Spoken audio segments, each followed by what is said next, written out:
Hello and welcome to Biblical Breadcrumbs, where today we are in Ecclesiastes chapter 2. We are still in the exploratory chapters of this section, trying to establish the groundwork from which we're going to go ahead and make some further and further, deeper, more religious and theological points. I'll go ahead and pull the PowerPoint up.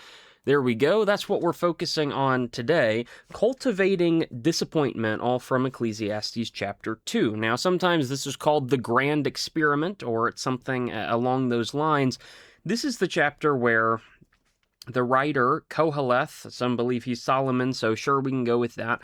This writer has decreed that he is going to explore the world. He's going to see what life has to offer and see if he can find anything that is worthwhile and valuable. Ecclesiastes chapter 2 is generally that chapter that's referred to when we think about things that are just kind of worthless or that think they're important, but they're not actually.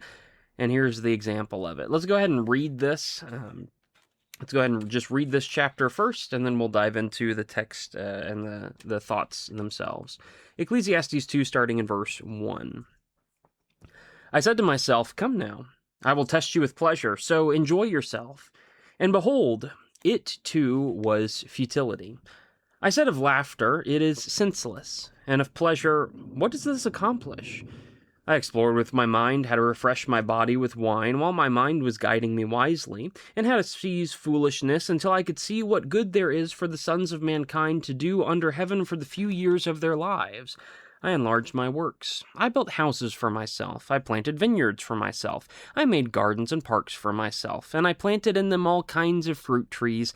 I made ponds of water for myself, from which to irrigate a forest of growing trees. I bought male and female slaves, and I had slaves born at home. I also possessed flocks and herds larger than all who preceded me in Jerusalem.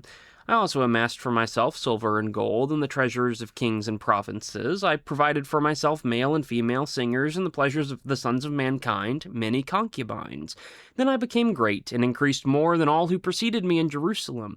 My wisdom also stood by me. All that my eyes desired, I did not refuse them. I did not restrain my heart from any pleasure, for my heart was pleased because of all my labor, and this was my reward for all my labor. So I considered all my activities which my hands had done, and the labor which I had exerted. And behold, all was futility and striving after wind, and there was no benefit under the sun. So I turned to consider wisdom, insanity, and foolishness. For what will the man do who will come after the king except that which has already been done? Then I saw that wisdom surpasses foolishness, as light surpasses darkness. The wise person's eyes are in his head, but the fool walks in darkness, and yet I know that one and the same fate happens to both of them. Then I said to myself, as is the fate of the fool, it will also happen to me. Why then have I been extremely wise? So I said to myself, this too is futility. For there is no lasting remembrance of the wise along with the fool, since in the coming days everything will soon be forgotten, and how the wise and the fool alike die. So I hated life, for the work which had been done under the sun was unhappy to me, because everything is futility, and striving after wind. So I hated all the fruit of my labor, for which I had labored under the sun, because I must leave it to the man who will come after me. And who knows whether he will be wise or a fool? Yet he will have control over all the fruit of my labor for which I have labored by acting wisely under the sun. This too is futility. Therefore I completely despaired over all the fruit of my labor for which I had labored under the sun. When there is a person who has labored with wisdom, knowledge, and skill, and then gives his legacy to one who has not labored for it, this too is futility and a great evil. For what does a person get in all his labor and in his striving with which he labors under the sun? All his days his activity is painful and irritating. Even at night his mind does not rest. This too is futility. There is nothing better for a person than to eat and drink and show himself some good in his trouble. This too I have seen that it is from the hand of God. For who can eat and who can have enjoyment without him? For to a person who is good in his sight, he has given knowledge, wisdom and knowledge and joy, while to the sinner he has given the task of gathering and collecting, so that he may give to one who is good in God's sight. This too is futility and striving after wind.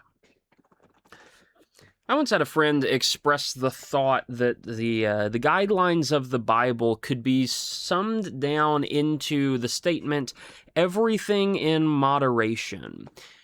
And while that's not exactly accurate, yeah, we do have some further commands. We do have some more specifics. We could go a lot further with that. It's not exactly right, but it is kind of true. Because, and much of that stems from the book of Ecclesiastes. That's kind of this chapter in a nutshell, is why did you do so much work? Why did you care so much? Why did you try so much? Why did you put so much effort into it? Because ultimately what you've done is nothing. And you would have had a better life if you just kind of didn't fully dedicate yourself to any which way, if you instead stayed in the middle and had a little bit of everything and were grateful for the little bit that you had. It's better to have a little that you can enjoy than to have a ton that you can't enjoy. Because after all, as Koheleth says, and as the main theme of the series goes, life is terrible and everything is worthless, at least under the sun. And so let's explore this idea a bit. His grand experiment, what does he do? He starts looking around the world, trying to find something that is valuable, and realizes it's very difficult to actually grasp. He starts with this idea in the first 11 verses of all these things that he has pursued, and all of the four, I think it's 4 main points that we have today are coming from just quotations from the text of what he says. He says, I became great. This is the important thing. He seeks a way to make himself great. The grand experiment is underway, and Koheleth must know what is worthwhile. So he has a basic question. What is worthwhile? What is going to be valuable and a good use of my time? Let's try out everything, right? You can't knock it until you try it. Some people say, well, fine, I'll try out everything, and then I will evaluate it to see what was actually good. And so he begins his grand quest with pleasure and laughter. I will test you with pleasure. Enjoy yourself. And behold, that was futility. Well, I said of laughter, it is senseless. And of pleasure, well, what does it accomplish? He tries to spend some time enjoying himself. He looks at all the funny memes of his day or whatever that might be, and he scrolls TikTok a bit, and he thinks it's fun, and he enjoys some life. And then he puts the phone down, the metaphorical phone. Of course, he doesn't have one. He puts the metaphorical phone down and says, what was the point of that? Sure, it made you happy for a second, but the stuff you enjoy, it's nonsensical. Even though you may enjoy it for a moment, as soon as you quit it, suddenly you're not enjoying it anymore. And the best you can get is a fond memory of what you used to have, which brings you pain when you don't currently have it, and that's not really beneficial. The joy that you experience doesn't really help you enjoy anything else, and oftentimes, previous joy makes present distress even more hurtful.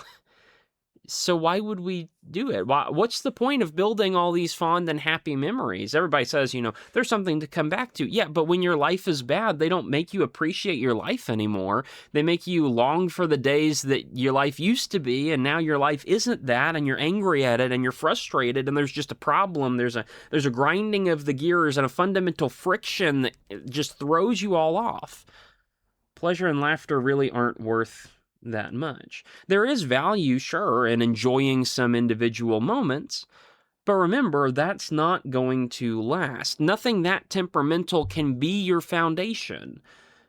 And so, ultimately, pleasure and laughter, well, they don't really mean all that much. Well, what about wine?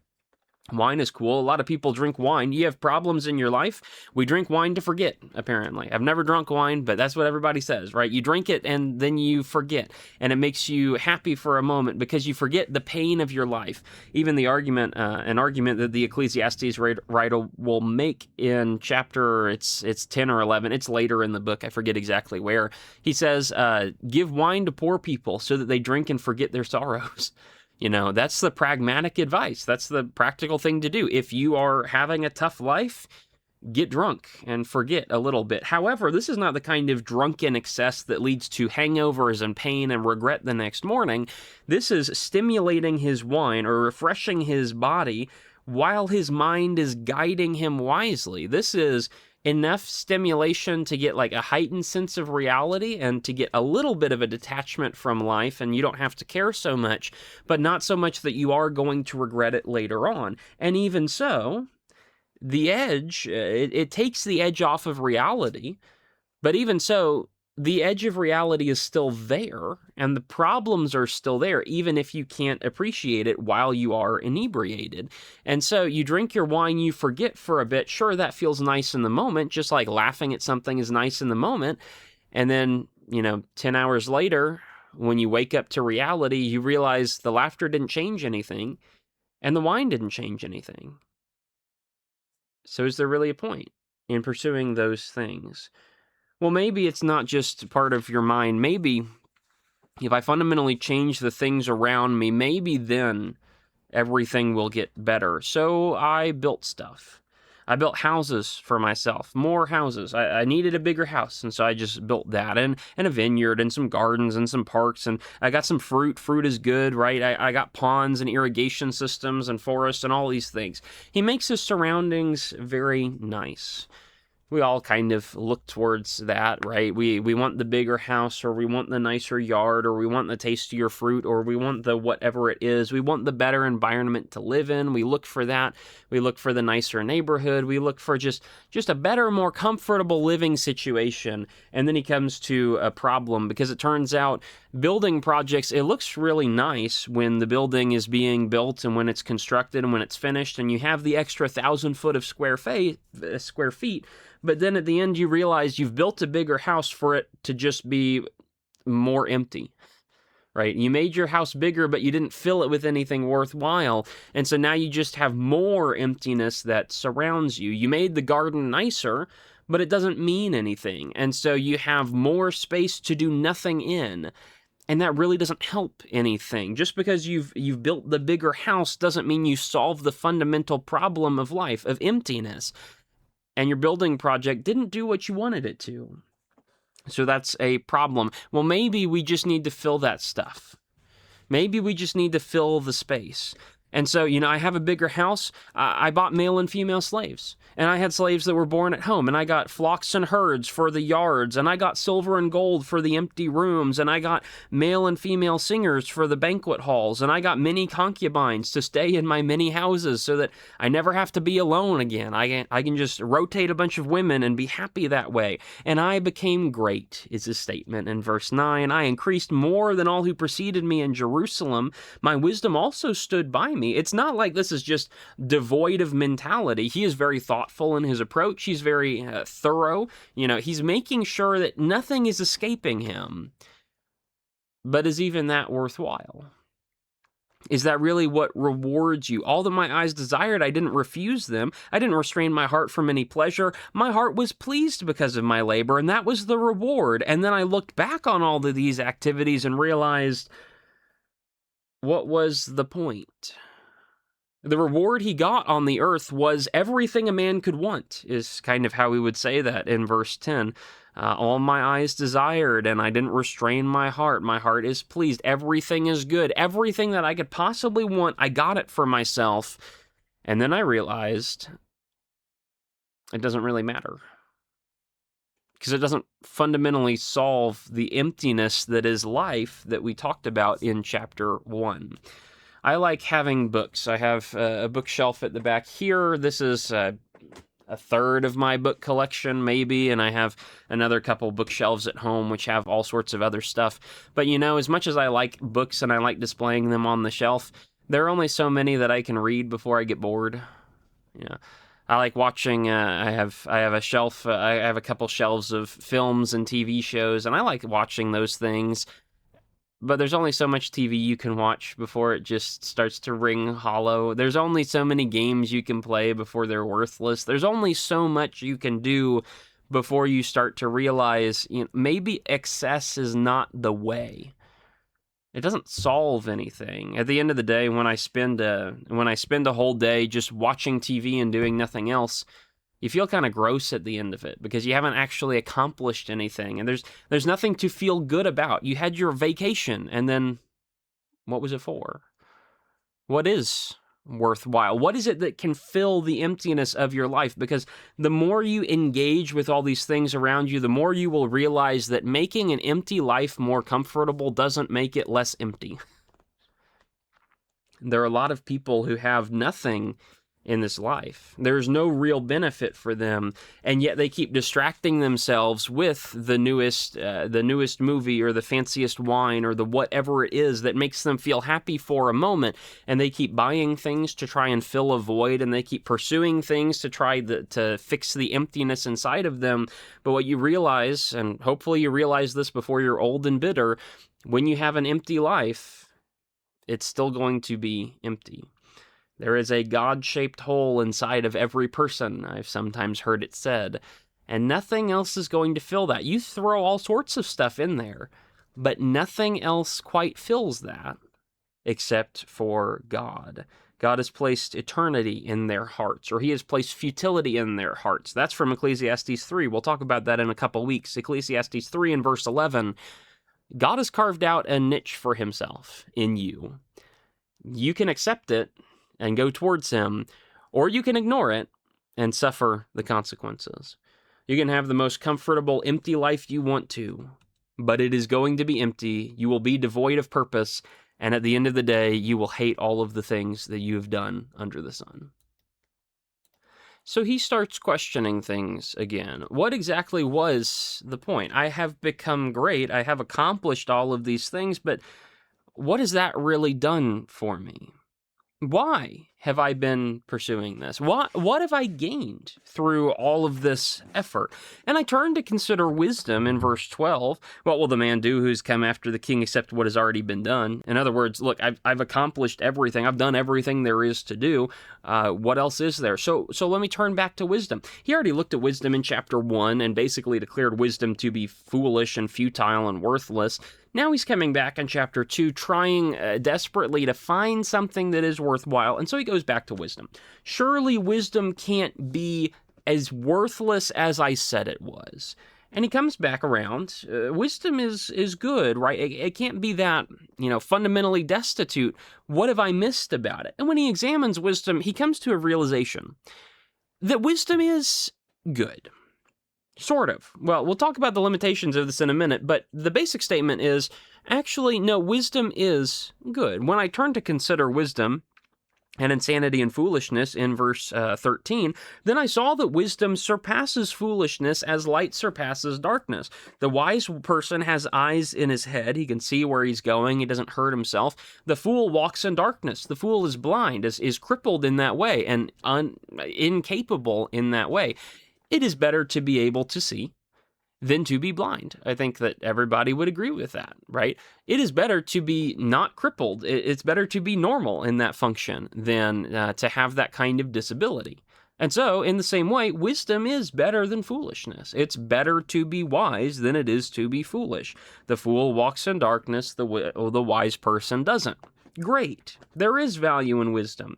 When you compare them in any given moment, wisdom will be better. With wisdom, you can see where you're going. With wisdom, you can broadcast or you can forecast the problems that are coming your way. With wisdom, you can make preparation. With wisdom, you can take caution. With wisdom, you can influence people. With wisdom, you can do all these blessings for other human beings, whereas foolishness condemns you to blunder around and hurt yourself and hurt everybody else, and it's just trouble. Wisdom is better than foolishness in the short term. But in the long term, it doesn't really fix anything, does it? The wise person's eyes are in his head, but the fool walks in darkness. And yet I know, even so, even as good as wisdom is, I know that one and the same fate happens to the both of them. In verse 16, how the wise and the fool alike die. Wisdom is good in the moment. It makes your life better in the moment. It makes your life more comfortable in the moment, sure. But so do riches, and ultimately riches don't provide a solution. In the same way, wisdom makes your life better in the moment. It makes everything better for you. You interact better with people. You interact better with life. You have more of an idea of where you're going. You're prepared for the bad things to come, and you know that they're on their way, and so you make preparations, and you do all these things, and wisdom is better in the moment, and then you come to the end of life, and wisdom doesn't save you. Riches won't save you. Wisdom doesn't save you. Nothing saves you in the end. When death comes, it comes for us all. Death is the great equalizer, it's sometimes called. Death is the thing. It doesn't pick and choose who it takes. Death just kind of comes for everybody, and wise and fool alike may die. The wise person may have a more pleasant life. Sometimes the wise person has a longer life because they choose things that avoid foolishness, and they avoid the stupid ways to die, and so they end up living longer, but they still die. Great. Wisdom and foolishness, in the moment, wisdom's better, but in the end, wisdom doesn't provide the lasting solution.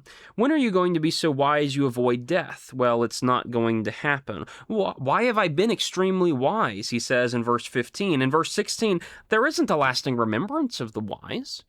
Even for wise people, when are you going to be so wise you avoid death? You can't. When are you going to be so wise people remember you? Probably never. Solomon was a wise man, and people who read the Bible know about Solomon. But Solomon, what is he remembered for? He's remembered for being the stupidest person alive, because he was so wise, and yet he rejected God anyway.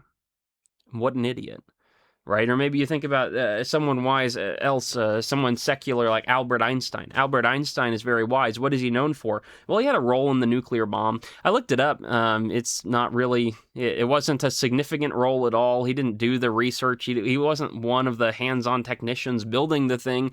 But that's kind of what he's remembered for, is, causing mass death and destruction. Great. He got to the point of wisdom. That's wonderful. But what has it actually done for him? I don't know that we really want the accolades of being wise, because it really doesn't help us in the end. And so choose wisdom. Choose wisdom while you're here on earth. Sure, it's clear choice. Wisdom is better than foolishness. It will help you inestimably more. But if your hope and expectation is in wisdom, for wisdom to fix the fundamental emptiness of your life, you haven't understood what wisdom does. Wisdom is good, but it's not going to solve the problem. And so it's a little bit of a revision of the statement from chapter 1. Wisdom isn't utterly worthless, but it is basically worthless in the end, in the grand scheme of things.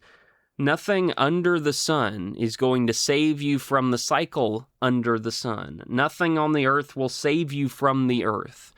Wisdom is not going to ultimately deliver you from all these terrible things.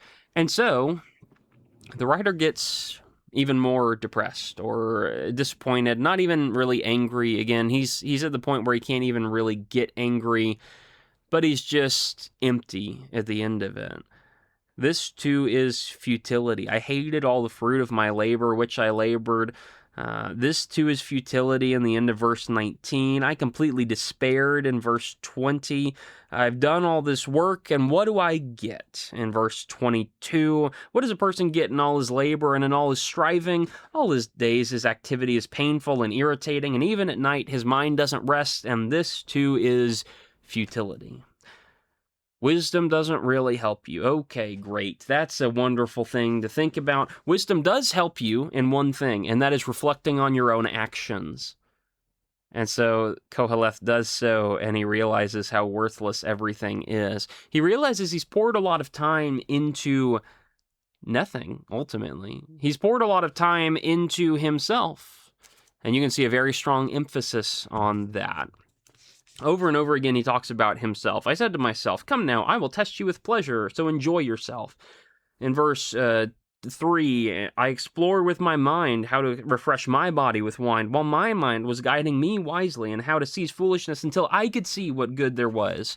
In verse 4, I enlarged my works. I built houses for myself. I planted vineyards for myself. Verse 5, I made gardens and parks for myself. I planted in them all kinds of fruit trees. Verse 6, I made ponds of water for myself. In verse 7, I bought myself male and female slaves. I had slaves born at home. I had all these flocks and herds, more than anyone who was before me. And it's the same in 7 and 8 and 9 and 10 and 15 and 18 and 19 and 20 and 21. Over and over and over again, he's doing all of this for myself. What does a person get? There is a person in verse 21 who has labored with wisdom and knowledge and skill. That's me. And then what? And then I give it to somebody else. Well, that's kind of worthless, isn't it?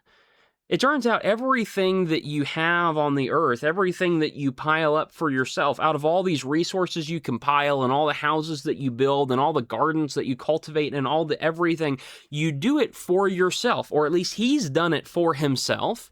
And he realizes at the end, when you inevitably die, your stuff always goes to somebody else. If you make your purpose storing up for you, at the end of your life, your purpose will be moot. Because it just passes on to someone else. Because you will die, nothing spares you from death, and your stuff always goes somewhere else. All those houses you built are no longer yours. All those concubines you had are no longer yours. All the wine that you drank is no longer yours. And the stuff you stored up for your future, well, you're dead, and now somebody else enjoys it. Your stuff always goes somewhere else. When you build your life on yourself, when you build your life on me, when you build your life even on even yourself and your spouse and your children, if you have them, if it's all just, hey, let's do the best thing for us, well, guess what? One day your spouse is going to die, one day you're going to die, one day your children are going to die, and then what? And then it goes to somebody else, because nothing you can do will fix it for yourself. You can do all sorts of things to glorify yourself. You can do all sorts of things to rely on yourself. You can do all sorts of things to give to yourself. And nothing of what you do is going to last for yourself. This too is futility. What exactly did we gain from all these things under the sun? No, it always goes to somebody else. And it may be that that person is wise. I must leave it to the man who will come after me. Verse 19, I don't know if he'll be wise. Maybe he'll be a fool. I just don't know who he is. When you inevitably die, it goes to someone, and maybe that person takes care of it, and maybe they don't. Maybe they appreciate the legacy, and maybe they don't. Maybe they like the stuff and use it wisely, and maybe they just waste it. It is unfortunate that a lot of times, when someone has not worked for a fortune and yet they randomly inherit it, someone who plays the lottery and gets lucky that one time, or someone who it just has a rich uncle die and then they inherit a bunch of money and such, how often does it work out well for that person? How often do they use the money wisely? How often do they appreciate what they've been given? Or do they just tend to blow it on whatever it is they want to at the moment? In verse 21, when there is a person who has labored with wisdom and knowledge and skill, and then he gives his legacy to one who hasn't labored for it, it's a futility and a great evil.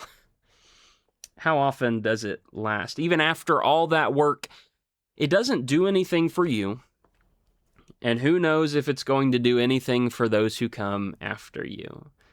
Your stuff is going to someone else. And so while there is something to be said for the work, the labor, the fruit that you do, in verse 10, my heart is pleased because of all my labor. This is a reward for all of my labor. It can feel good to build up a fortune and to prosper physically and to do all these things. And it can feel good to, go out in the field and cultivate the ground, and then you come back in and you're tired at the end of the day, but you've accomplished something, and that feels good. And then you think about what that means, and it means you get to live another day on the earth, to which you just go out and work again and again and again, and every day you work just means you get to go out and work some more, and you say, well, okay, well, that's kind of depressing. And even at the end, when you think you can store everything up for yourself, well, you may not get to enjoy it at all. And even if you do get to enjoy it, ultimately you'll die and pass everything to somebody else. And who knows if they'll enjoy it? Who knows if they'll use it for good things? Who knows if they'll use it at all? Maybe they'll just neglect it and it'll waste away and not ultimately mean anything. Even if they use it to establish their own fortune, then people will know them as the rich person who had the fortune, and your memory will be lost. What can you do? There is no lasting remembrance of the wise. There is no lasting remembrance of the rich. There is no lasting remembrance of these people, because that's just how life goes. This too is futility? Do you really think hard work is going to break you out of the cycle of emptiness? Do you really think building stuff for yourself is going to break you from that emptiness? There's a limit to what your physical work does under the sun. And so Koheleth comes to this realization. It's just a statement. It's a fair statement. He just begins in verse 24 and summarizes a few thoughts he has at the end of this chapter. He'll do this several times in the book, where there's this kind of existential question that's lingering over him. There's this thought that he's having that everything is worthless and I'm not really sure where to go from here and nothing seems to be working out and what is it that I should be doing? And then he'll recenter on this and have this as this basic thought. There is nothing better for a person than to just enjoy the little bit that you have. And he will express it in various ways. He will express it in some stronger ways. I think of Ecclesiastes 9 is the one that stands out to me in verse, starting in verse 7, Ecclesiastes 9. Go then, eat your bread in happiness, drink your wine with a cheerful heart, for God has already approved your works. See that your clothes are white all the time, that there is no lack of oil on your head. Enjoy life with the wife whom you love, all the days of your futile life that he has given you under the sun, and all the days of your futility, for this is your reward in life and in your work with which you have labored under the sun. Whatever your hand finds to do, do it with all your might, for there is no activity or planning or knowledge or wisdom in Sheol, or the realm of the dead, where you are going. That's pretty bleak. There's not much hope that is expressed, and yet what hope there is just be content with what you have. It turns out that the more you keep for yourself, the more you store up treasure on earth for yourself, the less you have. Jesus kind of points to that in the Sermon on the Mount, and here also you find it slipping away. There is nothing better for a person than to eat and drink and show himself some good in his trouble. This too I have seen, it is from the hand of God, for who can eat and who can have enjoyment without him? When Koheleth spent all his time trying to build plants for himself and trying to build buildings for himself and trying to acquire people for himself, the more he tried to hoard, the more he looked at and considered all his activities, and he hated the fruit of his labor with which he labored. Maybe it's better not to work so hard. Maybe it's better just to be content. The more you keep for yourself, the less you actually have. It's a paradoxical thing, but if you live through life, you find out that it's true. Selfishness is a killer, and that's why God is against it. That's why there's only hope in being selfless. That's why we follow God instead of ourselves. When we live life just for us, you end up feeling very empty. When you live life working for the Lord, that's when you have purpose, and that's when everything works out okay. And so enjoy what you do have. That's the simple advice that we can have. There is nothing better for a person than to eat and drink and show himself some good in his trouble. That's what God's given. God has given us the ability to enjoy the little things in life. I pointed out earlier, right, pleasure and laughter doesn't fundamentally fix anything. And yet the fact that there are spots of joy and there are funny things and there are things we can laugh at, those do provide moments of levity throughout an otherwise troubled existence. That is an enjoyment that we can have. So do enjoy it. If you gorge yourself on that, if you spend 8 hours a day looking for the next funny thing, you'll realize how futile your life is. But when you spend 8 hours a day drudging through the mundanity of work, and then at the end of the day you have 10 minutes where you find things to laugh at, you realize, not all of life is so bad. And there's a fundamentally much more optimistic viewpoint that you end up with. Stop burning yourself out trying to get more. It's a paradox I find. I play video games. It's something that I do for fun. And some days I get in, several hours. Some days work is not so tough, and so I've accomplished everything I need to do. Hey, that means I have more hours that are free for me to do the thing that I enjoy. I always find that I don't enjoy it as much when I have more time to do it. Because, maybe the enjoyment is found in the break from work and the little bits of peace that we get along the way. Enjoy what you do have. Stop pushing so hard for what you don't. Stop trying to store up so much for yourself, because you'll find out that burns you out when you're trying to get more. Some people need to hear this. When you go and work, a lot of the emphasis on a physical job is working and then getting that next promotion, and then working harder so you can get that next promotion. And that next promotion comes with a few more hours in work, but it comes with a pay increase, and it comes with, the pay rise, and we get more money, we get more vacation time, we get more freedom, we get more authority. We have to work 10 hours more a week, but we get all these benefits with it. So isn't that worth it? And the answer of Koheleth would be no. Do you need the extra money? Probably not. Would that be more comfortable for you? Sure, maybe. But do you need it? Maybe not. Maybe it's not worth all that extra work that you have to do. Maybe it's not worth the extra pressure of the job. Maybe it's not worth the stress and the added authority, because then you're accountable for all the people under you. Maybe it's better to just be an underling than it is to be a boss. It's not as prestigious. It's not as glamorous. It's not as monetarily viable. Sure. But maybe it's just better to be content and enjoy the things that you do have. There's nothing wrong with pursuing more work, but there's also nothing right with pursuing more work. That is a neutral option. You can do it if you want to, or you could just enjoy what you do have. You get a choice.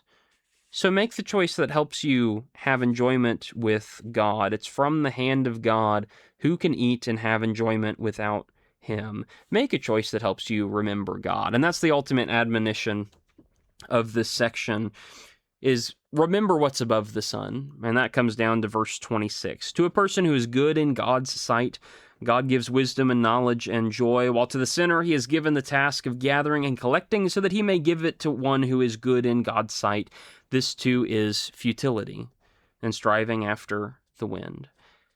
If you're just obsessed with getting more and more stuff physically, you're missing the point. And you will find that your life is ultimately empty, and everything you tried for is given to the next generation.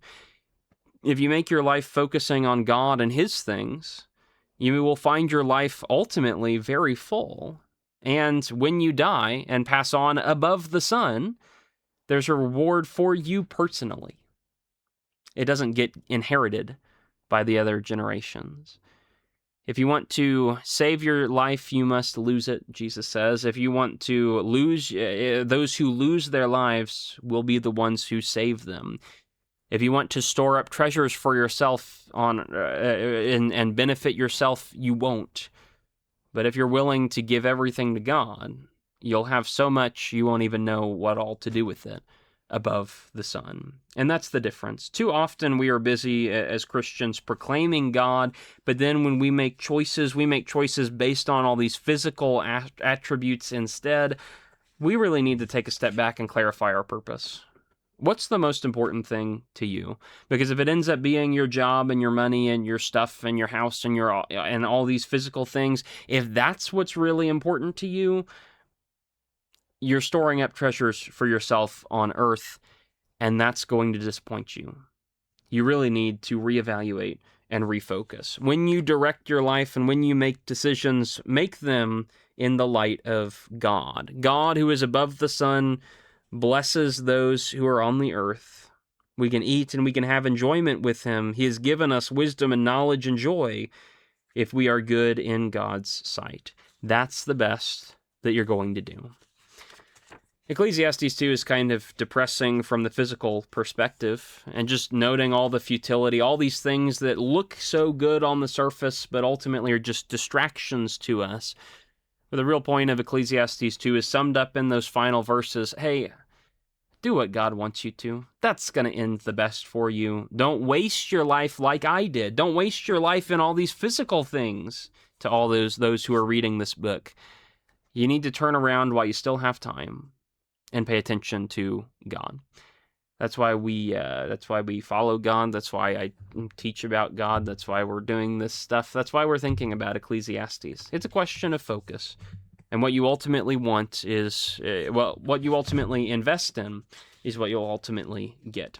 thank you for listening to this. Hopefully it has been helpful and something good to think about. Ecclesiastes is a fantastic book for getting you realigned and actually paying attention to what you should be paying attention to, and I hope that point has been communicated well. Any questions you have, you're free to send them to me any way that you are able to. Otherwise, thank you for listening. Hope you enjoyed. Well, if there is enjoyment in that, hope you benefited from it, and it gives you something good to think about. And I will see you in the next one.